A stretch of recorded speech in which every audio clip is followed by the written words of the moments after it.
ये देखिए तस्वीरें आपके सामने।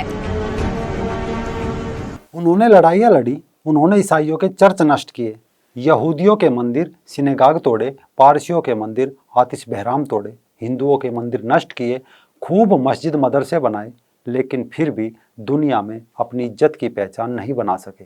बस इसी हीन भावना से त्रस्त होकर खाने में थूक कर काफिरों को खिलाने लगे ताकि सबसे आगे निकल जाए या फिर जन्नत नसीब हो जाए। नमस्कार दोस्तों, रंग दे बसंती देखना शुरू कर चुके हैं आप। मैं हूं राजीव चौधरी।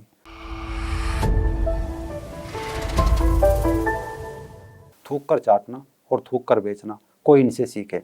अभी हाल ही में कल परसों फिर एक खबर दिल्ली से सटे लोनी थाने पहुंची कि बनथला फ्लाईओवर के पास एक होटल है, उसमें रोटी बनाने वाला शख्स उस पर थूक रहा है। इस वीडियो में जो आप देख सकते हैं कि कैसे सफ़ेद रंग की टोपी पहने कोई खालिद रोटी बनाते समय उस पर थूक रहा है। इस वायरल वीडियो की शिकायत हिंदू रक्षा दल के लोगों ने थाना लोनी में की है। बताया जा रहा है कि पुलिस ने इस थूक गैंग के सदस्य को हिरासत में ले लिया है। गाजियाबाद से अहम खबर, थूक कर रोटी बनाने का वीडियो एक वायरल हो रहा है। बड़ी खबर, गाजियाबाद का वीडियो एक वायरल, थूक लगा करके रोटी बनाई जा रही है। असल में जब ऐसी वीडियो या न्यूज सामने आती है तो कोई भी सभ्य इंसान एक पल को सिहर उठता है, उबकाई आने लगती है, खुद का मंथन करने लगता है कि शायद मैं तो कभी किसी मुस्लिम के होटल में नहीं गया। इसके बाद जब ऐसी न्यूज या वीडियो को लेकर सभ्य समाज को चेताया जाता है, जागरूक किया जाता है, तो हमेशा मौलानाओं की ओर से यही सुनने को मिलता है कि ये तो इस्लाम को बदनाम करने की साजिश है। यानी होटल में जाकर अगर आपने खाना बनाने वाले का धर्म मजहब पूछा तो आपको सांप्रदायिक होने का टैग मिलेगा। अगर ऐसे ही खा लिया तो क्या पता अंदर कोई नौशाद या फारूक रोटी पर थूक लगाकर सेक रहा हो। रोटी के ऊपर थूकने का एक और मामला गाजियाबाद से ही सामने आया और संभवतः दिल्ली एनसीआर में रहने वाले लोगों ने यहाँ जाकर रोटी खाई भी होगी या खाने का ऑर्डर भी दिया होगा। ऐसी एक घटना नहीं, जब कोरोना का नया स्ट्रेन सामने आया था तब मेरठ में एक शादी समारोह में तंदूरी रोटी पर थूक लगाने का वीडियो वायरल हुआ था। जब रोटी बनाने वाले युवक नौशाद को पकड़ा गया तो कई चीजें सामने आई थी और सवाल उठा था कि ऐसे न जाने कितने नौशाद शादियों में, रेस्टोरेंट में, होटल में, ढाबों में काम कर रहे हैं और नित्य प्रतिदिन इस प्रकार की हीन भावना से ग्रस्त, घृणित मानसिकता से भरी कारगुजारियां कर रहे हैं। ये केवल भारत ही नहीं, थोड़े समय पहले की बात है, डेली मेल में खबर छपी थी कि ब्रिटेन में एक रेस्टोरेंट के मालिक मोहम्मद अब्दुल बासित और अमजद भट्टी, ये दोनों ही आम लोगों को इंसानी शरीर की गंदगी मिलाकर खाना खिला रहे थे, जबकि ये दोनों ही लंबे समय से ब्रिटेन के नॉटिंघम में अपना होटल चला रहे थे। ये मामला तब सामने आया जब यहाँ के ग्राहकों को इन्फेक्शन की शिकायत होने लगी। डेली मेल के अनुसार इनके लगभग 150 ग्राहकों ने अलग अलग तरह के इन्फेक्शन की बात डॉक्टरों से कही। जब जांच की गई तो पता चला कि सबको फूड पॉइजनिंग है और जांच में खुलासा हुआ कि जो खाना इन लोगों ने खाया था उसमें इंसानी शरीर की गंदगी थी। इसके बाद भारत में नासिक में एक ऐसे युवक को गिरफ्तार किया गया था जो नोटों की गड्डी से अपना नाक मुंह पोंछ रहा था। फिर एक वीडियो सामने आया जिसमें ठेले पर फल बेचने वाला फलों पर अपना थूक लगा रहा था। ये कैसे एक फल विक्रेता फल बेचते समय फलों पर उंगलियों से थूक लगा कर रख रहा है। कोरोना वायरस के फैलते प्रभाव के बीच इस वीडियो ने हड़कंप मचा दिया। मध्य प्रदेश के रायसेन जिले का प्रशासन आनन फानन में इस वीडियो में दिख रहे शख्स को हिरासत में लेकर पूछताछ करने लगा। रंजन पांडे लिखते हैं कि आपको जानकर आश्चर्य होगा कि फलों के बिजनेस पर 70-75% से अधिक मुसलमानों का कब्जा हो चुका है। सब्जियों की मंडियों में भी अब इसी समुदाय का कब्जा है। बेकरी के काम पर तो ये पूरी तरह से मुसलमान हावी हो चुके हैं। ऐसे में एक नौशाद या फल वाले का पकड़ा जाना ऊंट के मुंह में जी रहा है। मूल प्रश्न ये है कि लोग ऐसा क्यों करते हैं। पकड़े जाने पर अल्पसंख्यक होने का विक्टिम कार्ड खेलते दिखाई देने वाले ये लोग ऐसा क्यों कर रहे हैं।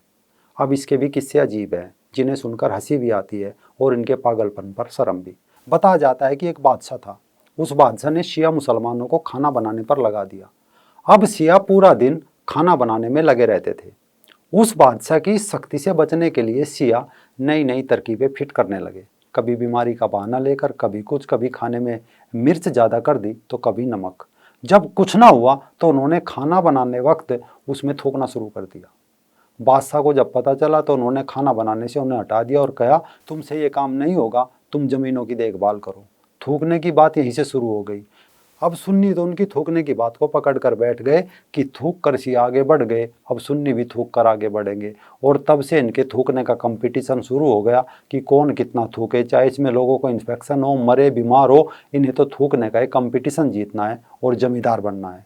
हालांकि इतिहास में उस बेवकूफ़ बादशाह को जरूर सर्च किया जाना चाहिए जो इनका थूक गटक कर सजा देने के बजाय इन्हें ज़मीनें सौंप दी।